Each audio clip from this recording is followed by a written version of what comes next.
जनाब स्पीकर, मेरे ख्याल में इस हुकूमत के जो मौजूदा हुकूमत है, इसका वो हनीमून पीरियड तो ख़त्म हो गया है। हमने इनकी 4 महीनों में इनसे कोई बात नहीं पूछी और इनकी हर एक बात पे हमने एक किस्म से इनकी बात मानी। क्या आज जो महंगाई है, जो तेल महंगा हो रहा है, जो घी महंगी हो रही है, जो चीनी महंगी हो रही है, जो आटा महंगा हो रहा है, बिजली भी नहीं है, गैस भी नहीं है और महंगाई भी है। हमें तो यहाँ पे, क्योंकि जब टेलीविजन पे हम ऑन करते हैं वहां पे तो एक अजीब सी बातें आती हैं कि बस इकॉनमी जो है वो बैंकरप्सी की तरफ जा रही है और मुल्क दिवालिया हो रहा है। लेकिन मुझे हैरानी है कि यहाँ पे ना वफाकी वजीर होते हैं जो हमें बता सके खजाना के।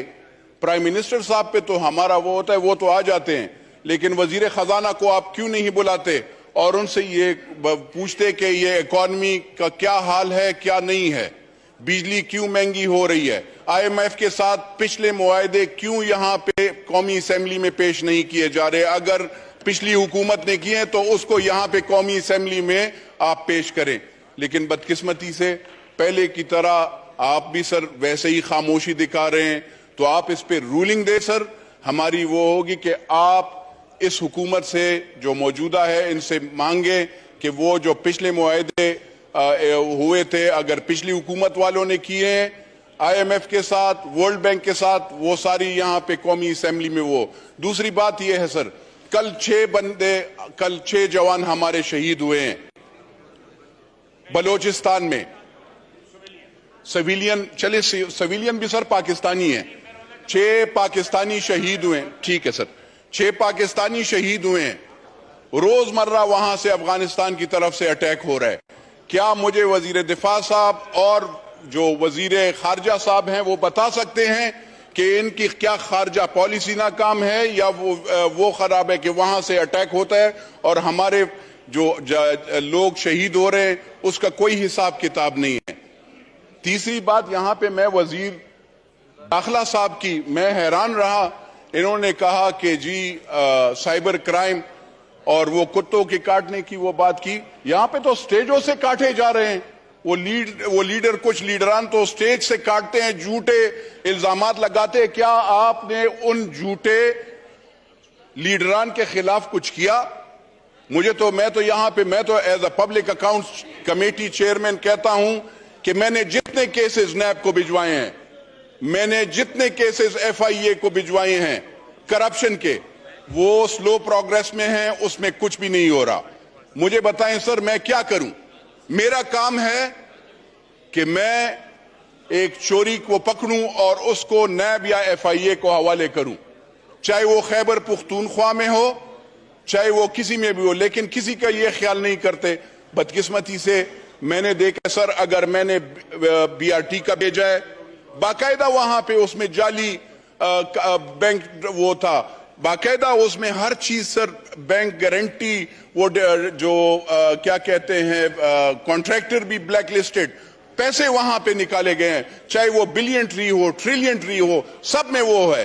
हेल्थ डिपार्टमेंट का हो, चाहे वो आप एविएशन का देखें सर, तो हर चीज, चाहे वहां पे जहाजरानी और वो उसको क्या कहते हैं मिनिस्ट्री ऑफ मैरीटाइम, तो उसके केसेस भी भिजवा देता हूं सर। स्लो काम, स्लो प्रोग्रेस। तो क्या आप लोगों ने पीछे दरपर्दा मुकमुका कोई ऐसे डील्स किए हैं कि कोई जोर या गलत बंदा जो होगा उसको आप करप्ट या जो वो होगा उसका आप पकड़ेंगे नहीं? तो ये यहाँ पे तो चोर, गड़ी चोर, और वो उसको भी छोड़ा जाता है। हमें वो पार्टी वाले या वो लोग जो स्टेजों से हमें गाली देते हैं, हम उन्हें कहते हैं कि हम सन 29 से रिकॉर्ड देंगे। आप भी अपना रिकॉर्ड दें कि आपने घर और वो कैसे लिए हैं, आपने कहां से ये 300 कनाल और 600 कनाल लिए, हम देंगे कि 1929 से क्या, हम 1800 से देंगे। हमने आखिरी जमीन 1944 में हमारे दादा ने ली है। क्या आप हमें बता सकते हैं कि 300 कनाल का आपका ये खर्चा कैसे पूरा करते हैं? आपने ये कैसे लैंड क्रूजर कैसे रखे हैं? आपने इतने खर्चे कैसे पूरे करते हैं? क्या मेरी तो एक शादी है, एक बेटी है, 3 बेटे हैं, बाकायदा डिक्लेयर्ड है। मैं तो बच्चों को वो झूठा नहीं वो करता हूं, मैं तो आवाम को गुमराह नहीं करता हूं, अपने इंस्टीट्यूशंस के खिलाफ बात नहीं करता हूं। जिस फौज, पाकिस्तान की फौज के लीडरान या वो उसके चीफ ऑफ आर्मी स्टाफ के खिलाफ बात नहीं करता हूं, वजीर आजम के खिलाफ नहीं करता हूं, लेकिन हां, ये जरूर मुतालबा करता हूं यहां से स्पीकर साहब आपसे मैं और इस ऐवान से कि इनका क्या मुकमुका है कि जो पाकिस्तान के इंस्टीट्यूशंस के खिलाफ बातें की गई, उनके खिलाफ क्या इन्होंने कोई वो लिया, कोई एक्शन लिया, कोई पर्चा काटा, कोई उनके खिलाफ आर्टिकल 6 का कोई सोचा? क्योंकि वो कॉन्स्टिट्यूशन की वायलेशन थी। सुप्रीम कोर्ट ऑफ पाकिस्तान के खिलाफ बातें हुई, किसी ने भी इस पे वो नहीं किया। क्या आप लोग मिले हुए हैं उन लोगों के साथ जो स्टेजों से खड़े होकर पाकिस्तान के इंस्टीट्यूशंस की बेइज्जती कर रहे हैं? और यहां पे हमारे उन इदारों को ये तो ख्वाहिश थी, जो हमारे दुश्मन ममालिक हैं उनकी ख्वाहिश होती है कि ये जो इदारे हैं कमजोर हों। तो क्या यहां पे वजीर दिफा साहब भी बैठे हैं और प्लानिंग के भी सारे बैठे हैं और इंटीरियर वाले भी बैठे हैं?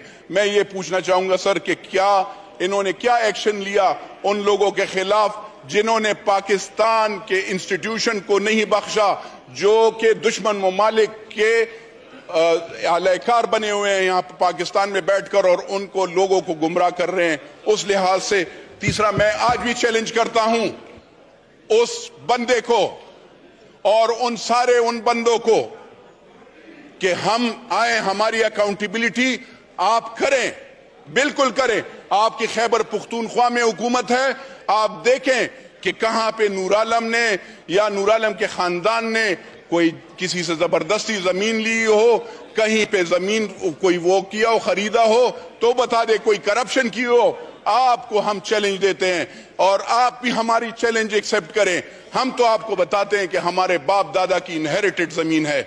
आप हमें बताएंगे कि आप, क्योंकि क्रिकेटर तो, या मैंने तो यहाँ पे क्रिकेटर और हॉकी और वो सारे प्लेयर्स बहुत देखे हैं। जावेद मियादाद भी था, अजीम क्रिकेटर था, शाहिद अफरीदी भी था, उससे पहले और भी लोग थे। उसके तो इतने बड़े बड़े जमीनें नहीं थी, उनके तो इतने बड़े वो भी नहीं थे, और ना वो हेलीकॉप्टरों में वो करते थे। तो अगर आप उम्र बिलमारूफ नही मुनकर के बात करते हैं तो सबसे पहले अपने आप से शुरू करें, फिर हम भी तैयार हैं, हम तैयार हैं। मैं वहां पे तैयार हूं, मेरे साथ मजारी साहब भी तैयार हैं, मेरे साथ डॉक्टर साहब, हम चारे जो 20 लोग हैं, हम तैयार हैं अकाउंटेबिलिटी के लिए। हमने 3 साल नैब को सहा है और हमारी माँ, बहनें, बेटियां, हमने एक एक चीज का मैंने सन 29 से रिकॉर्ड दिया है। 1929 से जो भी मेरी जमीनें थी, यानी वो पहले बंदोबस्त 1929 का था, वो मैंने दिया है टिल 2022। अब भी मैं कहता हूं नैब वालों को कि जाकर चेक करो कि क्या मेरी जायदाद कम हुई है या ज्यादा। अगर मेरी कम हुई है तो आपको, अगर जिस बंदे ने कहा है उसके खिलाफ आप पर्चा काटेंगे, और अगर मेरी ज्यादा हुई है, मैंने कोई करप्शन किया है, तो आप मुझ पे FIR करें। अगर नहीं है तो आपको मैं यहां से कहता हूं, मैं आपको हुकूमत के जरिए मैं आपको कहना चाहता हूं इस माइक से कि अगर आप उन लोगों के खिलाफ एक्शन नहीं लेंगे तो मेरे साथ ये वो है कि मैं कोर्ट्स में जाऊंगा आपके खिलाफ। दूसरी बात सर ये है कि हुकूमत से मेरे ये वो है कि मुझे आप हमारी भी अकाउंटेबिलिटी करें, लेकिन जो इंस्टीट्यूशंस के खिलाफ वजीर दिफा भी बैठे हैं और वजीर दाखिला मेरे ख्याल में अब चले गए हैं, वो बैठे हैं। इन्होंने बाकायदा पाकिस्तान आर्मी के खिलाफ साजिश हुई, पाकिस्तान की अदलिया के खिलाफ साजिश हुई और ब्लैकमेल करने की कोशिश की गई। उनके खिलाफ इन्होंने क्या एक्शन लिया, अब ये हमें बताया जाए इस ऑफिस और इस घर में, वरना ये ऐसे नहीं चलेगा। हमने देखे, मैंने आपको बताया, हम खामोश थे, इकॉनमी यहां पे महंगाई आ रही है, हर चीज हो रही है, लेकिन जहां पे पाकिस्तान की स्टेबिलिटी की बात आती है, जहां पे पाकिस्तान की इंस्टीट्यूशंस की बात होती है, उस पे हम कोई कॉम्प्रोमाइज नहीं करेंगे। शुक्रिया जी। पाकिस्तान जिंदाबाद।